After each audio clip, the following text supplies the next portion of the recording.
రానున్న పార్లమెంట్ ఎన్నికల్లో భువనగిరిలో కాంగ్రెస్ అభ్యర్థి చామల కిరణ్ కుమార్ రెడ్డిని తప్పక గెలిపిస్తామని నియోజకవర్గ ఇన్ఛార్జ్ ఎమ్మెల్యే కోమటిరెడ్డి రాజగోపాల్ రెడ్డి అన్నారు. కిరణ్ కుమార్ రెడ్డిని భువనగిరి ఎంపీ అభ్యర్థిగా నియమించడం పట్ల ఆయన హర్షం వ్యక్తం చేశారు. తాను 2009లో భువనగిరి ఎంపీగా ఉన్నప్పుడు కిరణ్ కుమార్ రెడ్డి యూత్ కాంగ్రెస్ అధ్యక్షుడిగా ఉన్నారని గుర్తు చేసుకున్నారు. తెలంగాణ కోసం పార్లమెంట్లో పోరాటం చేసిన వ్యక్తిని నేను. ప్రభుత్వానికి వ్యతిరేకంగా ప్రతిపక్షం లేకుండా చేసిన కేసీఆర్కు వ్యతిరేకంగా నా పదవికి రాజీనామా చేసి ప్రభుత్వాన్ని మునుగోడు ప్రజల కాళ్ళ దగ్గర తీసుకొచ్చిన వ్యక్తిని నేను. మాలాంటి వ్యక్తుల గురించి నువ్వు చెడుగా మాట్లాడితే నీకు నష్టం తప్పితే మాకు నష్టం కాదు.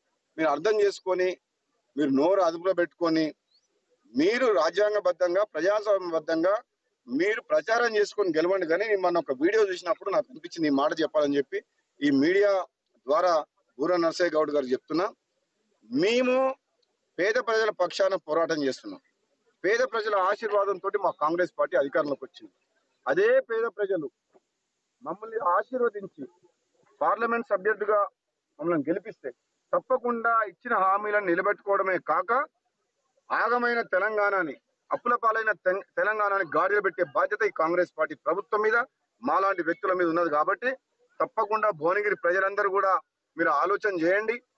నిన్న మననే 4 నెలల కింద జరిగిన ఎన్నికల్లో కాంగ్రెస్ పార్టీ ఎమ్మెల్యే అభ్యర్థులను గెలిపించిండ్రు.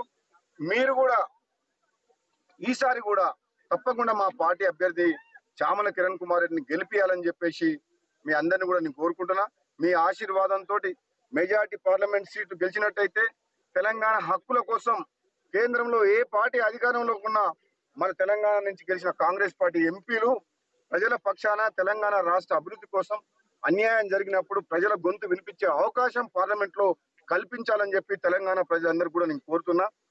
నేను తప్పకుండా నాకు నమ్మకం ఉంది భువనగిరి పార్లమెంటు అభ్యర్థిగా చామల కిరణ్ కుమార్ రెడ్డి గెలుస్తారని మా కార్యకర్తలు కూడా అభిమానులు నాయకులు కూడా కోమటిరెడ్డి కుటుంబం నుంచి టికెట్ రావాలని కోరుకున్న మాట వాస్తవం. రాలేదు. పార్టీ అధిష్టానం నిర్ణయం తీసుకుంది.